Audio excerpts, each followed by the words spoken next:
ஈஹி மே தேக மோகம், எனக்கு எதுக்குப்பா இந்த தேகத்துல இவ்வளவு மோகம், அதை நீ தியஜிக்க பண்ணு. தியஜ பவன புராதீஷ பிரேமஹேதோஹோ, பிரேமஹேதோஹோ, உன்னுடைய பிரேம காரணம், பிரேம வேணும்ங்கிறதுக்கோசரம் தான் இவ்வளவு பண்ணிட்டு இருக்கேன்.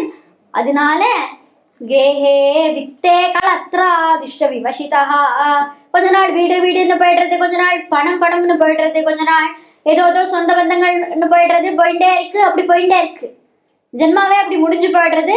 அதனால எதையோ சம்பாதிச்சேன் பெருமாளே, நான் உன்னை சம்பாதிக்க மறந்து போயிட்டேனே. பதம் விஸ்மரந்தி, உன்னுடைய பதத்தை விஸ்மரந்தி ஜனாக, அப்படித்தானே பண்றா. மாக்ஷிப விஷய விஷரசேங்கிறார். அது போல இப்ப பிரகலாதனுக்கு எல்லாமே எதுவுமே தோணேனா, அவனுக்கு தேகமோகமே இல்லை, அந்த குழந்தைக்கு தேகமோகமே இல்லை. அதைத்தானே தியஜிக்கும்படியா கேட்கிறார். தேகமோகமே இங்க இல்லை. அப்பா ஒரு நாள் கூப்பிட்டார், என்னடா பயலே, எவ்வளவு நாளா நான் இப்படி பண்ணணும் அப்படி பண்ண நினைச்சுட்டு இருக்கேன், எதுலையும் நீ மாண்டு போக மாட்டேங்கிறியாமே. பா நாராயண நாமம் என்னை எல்லாத்தையும் காப்பாத்துறதுப்பா. நான் சொன்னேன் இல்லையா உனக்கு, கண்கண்ட பலமே வைகுண்டகான்னு சொன்னேனோ இல்லையோ, பலமே வைகுண்டகா, சத்தியமாவே எனக்கு பலம் வைகுண்டம் தானே. இவ்வளவு நாள் நீ எவ்வளவு துன்புறுத்தினாலும் பாருப்பா, நான் மீண்டு வந்து விடுறேன். நாராயணனுடைய கிருபை இல்லையா. மேலும் கோவம் வந்தது ஹிரண்யகசிபுவுக்கு. இப்படித்தானா சம்சாரிகளிடத்துல பகவத் விஷயம் சொன்னா அதுவும் ஏறாதவர்களுக்கு அது இயல்பு.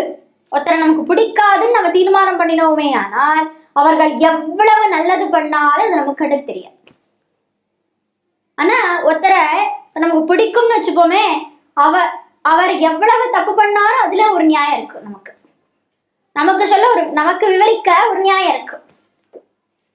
முக்கியமான அது லோக இயல்பு அப்படி. இப்ப நாராயணனை ஹிரண்யகசிபுவுக்கு பிடிக்காது, நம்ம சுவாமியை பிடிக்காது. அதனால பெருமாள் எவ்வளவு கல்யாண குணங்களோட இருந்தாலும் எல்லா கல்யாண குணங்களுமே அவகுணங்களா தான் ஹிரண்யகசிபுவுக்கு தெரியாது. அதனால அது லோக இயல்பு, அதை மாத்த முடியாது. என்ன பண்றேன் பாருங்க, ஆச்சாரியனுடைய கிருபை இருந்தா குழந்தை எதையும் சந்திச்சிடுவான்.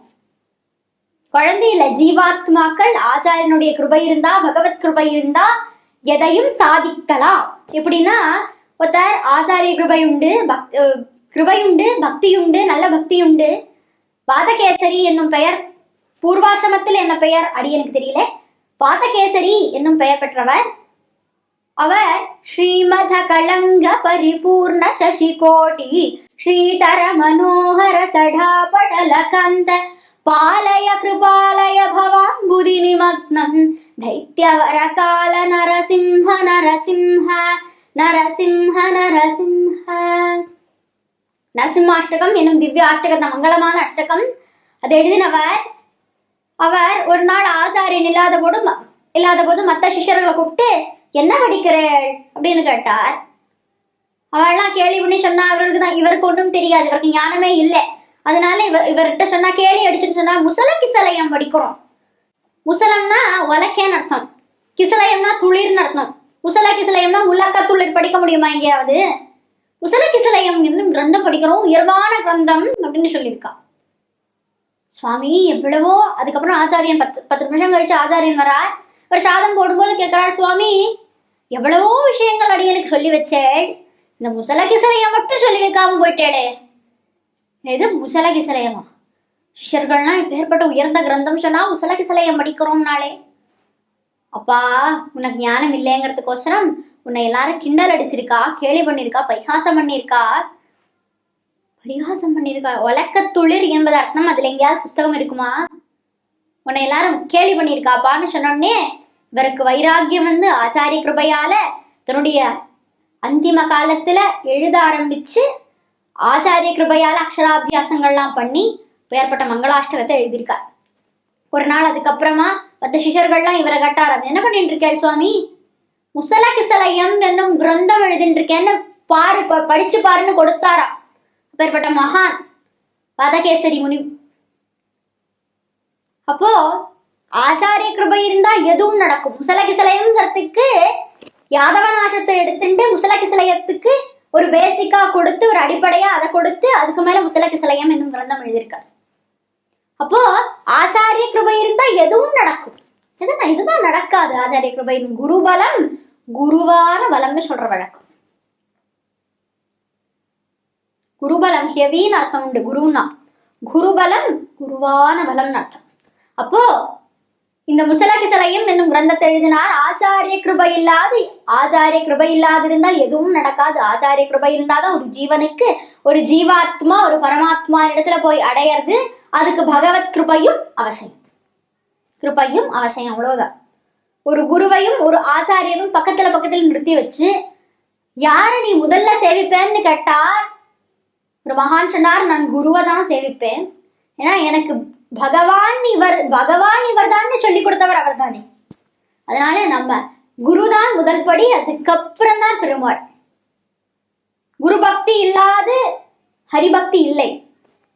குரு பக்தி குருவா அப்படி சேவை பண்ணி ஏதோ தெரிஞ்சுண்டா. பழைய காலத்துல குருகுல வித்யாபியாசத்துல கண்ணன் கூட சேவை பண்ணிருக்காரு. இந்த சேவை பண்ணினார். அப்போ இந்தனம் ராத்திரி பொழுதுல இந்தனம் எடுத்துன்னு வர போயிருக்கா. கண்ணனும் தன்னுடைய நண்பரான சுதாமாவுமா போயிருக்கா இந்தனம் எடுத்துன்னு வர. குழந்தைகளை காணுமே, மழை பொழிஞ்சுடுத்து காட்டில. அவர்கள் அப்படியே நின்றுட்டா. ராத்திரி பூரா கொட்டித்து மழை. அதுக்கப்புறமா கால பொழுதுல போறா. சாந்தீபன் மகர்ஷி கண்ணனுடைய குருநாதர் தேடின்னு வர. அஹோ ஹே புத்திரகா யூயம் அஸ்மதர்த்தே அதிதுக்கிதாக. அஸ்மதர்த்தே. அதுக்கப்புறம் குஜேரனும் கண்ணனும் சந்திச்சுக்கிற அந்த வேளையில, சுதாமாவும் கண்ணனும் சந்திச்சுக்கிற அந்த வேளையில சொல்றார், அன்றைய தினம் குரு எப்படி நமக்கோசரம் வந்தார். அஹோ ஹே புத்திரகா, ஹே புத்திரர்களே, அஹோ எனக்கு கண்ணுக்கு தெரிய மாட்டேங்கிறாளே. அஹோ ஹே புத்திரகா யூயம் அஸ்மதர்த்தே அஹோ அதிதுக்கிதாக. நமக்கோசரம் எவ்வளவு கவலைப்பட்டார் அந்த குருநாதர். அப்ப சொன்னாராம், நான் கற்பிச்ச எல்லா வித்தையும் உங்களுக்கு எப்பொழுதும் ஞாபகம் இருக்கட்டும்னு அனுகிரகம் பண்ணார். குரோர் அனுகிரகேனேவ புமான் பூர்ண பிரசாந்தையன்னு கண்ணனுடைய வாக்கியம். குரு அருள் இல்லை, ஹரியருள் இல்லை இல்லையா? இறையருள் இல்லை. அப்ப குரு அருளும் பூர்ணமா இருக்கு பிரகலாதனுக்கு, இறை அருளும் பூர்ணமா இருக்கு. அப்ப எதை வேணா சந்திச்சுடலாம். ஒரு பக்தனுக்கும் கஷ்டம் உண்டு, பக்தனா இல்லாத மெட்டீரியல்ஸ் பர்சனுக்கும் எல்லாருக்கும் கஷ்டம் உண்டு. கஷ்டங்கிறது இந்த பூமியில சம்சாரத்துல பிறந்துட்டோமே ஆனால் கஷ்டங்கிறது எல்லோருக்கும் உண்டு. அதை பார்க்கிற வழியோ, அதை முயற்சிச்சு அதை எப்படி சால்வ் பண்ற வழியோ சொல்யூஷனோ தான் அதுலதான் இருக்கு. ஒரு பக்தன் தன்னுடைய அந்த கஷ்டங்களை கவலைகளை போக்கிக்கிற விதம் வேறையா இருக்கும். அதே ஒரு அபக்தன் பண்ற வேலை வேறையா இருக்கும். சமாராதனைக்கு ஒரு பண்டம் கூட இருக்காது, ஒரு பாத்திரம் இருக்காது. அவ்வளவு மோசமா இருப்பான். ஆனா அடுத்த நாள் சமாராதனை பண்ணிருப்பான். எப்படின்னா பெருமாளிடத்துல அவ்வளவு நம்பிக்கை. பாரத்தை போடுவா பெருமாள் பார்த்துக்கோ. எவ்வளவோ மகாராஷ்டிர பக்தர்கள் பாண்டுரங்கன் எவ்வளவு பேருக்கு உதவி இருக்காங்கிறதுக்கு அளவே இல்லை. ரைத்தாஸ்க்கு போய் செருப்பை தச்சு கொடுக்கறா. கோரா கும்பார் வீட்டுல போய் சட்டி பானையெல்லாம் எடுத்து வச்சு கோரா கும்பாருக்கு எல்லாத்தையும் பண்ணி வச்சு. பாண்டுரங்கன் படாத கஷ்டமா? எவ்வளவு பக்தர்களுக்கு சமசரண சரோஜம் அங்க நின்றுருக்கானே. மகாயோக பீடே தடே பீமரத்யம் இப்படி நிக்கிறானே. இப்படி பார்வை பாக்குறான் இல்லையா? எல்லாருமேலையும் கடாட்சிக்கிறானே பெருமாள். ஒவ்வொருத்தையும் பக்தி இருந்தா நாமதேவருக்கு தன்னுடைய வீட்டுல வர சகா மாதிரி பெருமாள். நாமாட்ட எப்பவும் பேசுவர். நாமா அப்படின்னு பேசுவோம். ஒரு நாள் நாமதேவர் மனைவி சொன்னாலாம், ருக்குமாயிட்ட போய் சொன்னாலாம், என்ன என் கணவரும் ஒரே பாடின்னு கிடக்கார், உன் கணவரும் அப்படியே காட்டின்னு கிடக்கார், எப்ப இதுக்கு முடிவு?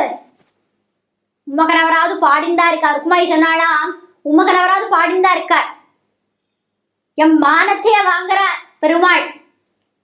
ஒரு அங்க போய் ஆடிவிட்டு பீதாம்பர காலம் அப்படி கழண்டு விழுறது கூட தெரியாம ஆடிட்டு இருக்கான் பெருமாள். தேவா சாது ஹோயேன்னு பாடினார் இல்லையா? பாத்துக்கோப்பா, ஜாக்கிரதே, பீதாம்பரம் விழுது. பீதாம்பரம் கெஹத்து கபீரா சொன்னார், விழுதுப்பா, பீதாம்பரம் அழிஞ்சிருக்கு, சரியா? சரி பண்ணிக்கோ. கபீரன் சொல்ற அளவுக்கு இருக்கு. அதுக்கு உம்ம கணவரே தேவலேனாலாம் ருக்குமாய். உம்ம கணவரே தேவலை சுவாமி. அப்படின்னு சொன்னாலாம். அப்போ பாண்டுரங்கன் எவ்வளவு அனுகிரகம் பண்ணியிருக்கான், அதுபோல இப்ப பிரகலாதனுக்கு அனுகிரகம். இப்ப எதையும் தன்னால ஏற்க முடியும், தன்னால மேற்கொள்ள முடியுங்கிற ஒரு பவர், ஒரு சக்தி வந்துடுத்து அவனுக்குள்ள.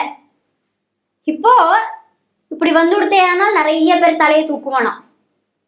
அவ தலையை தூக்குவ என்ன 5 வயசுலயே பக்தி, படிக்கின்ற வயசுல நீ என்னவோ ஏதோ பக்தி 90 வயசு மாதிரி போயிட்டு இருக்கியே அப்படின்னு கத்துவானா. சத்சங்கத்துக்கு போகிறத சிலவர்களுக்கு பிடிக்காதாம். சத்சங்கத்துக்கு எப்படா நாம் வெளியில இறங்குவோன்னு காத்துட்டு இருப்பாளாம். இன்னைக்கு உபன்யாசத்துக்கு போயே திரணும்னு. அப்போ அந்த குழந்தை எல்லாத்தையும் தாங்கிக்க தயாரா இருக்கோ இல்லையோ. இப்ப ஹிரண்யகசிபு எழுதுக்கிறான் உள்ளவா, என்னடா பயலே, உன்னை நாராயண நாம சொல்லண்டான்னு சொன்னா அதைதான் சொல்லுவியோ, பார்க்கலாம். இன்னைக்கு நானும் அந்த நாராயணனும் ஒரு கை பார்த்துடலாம்.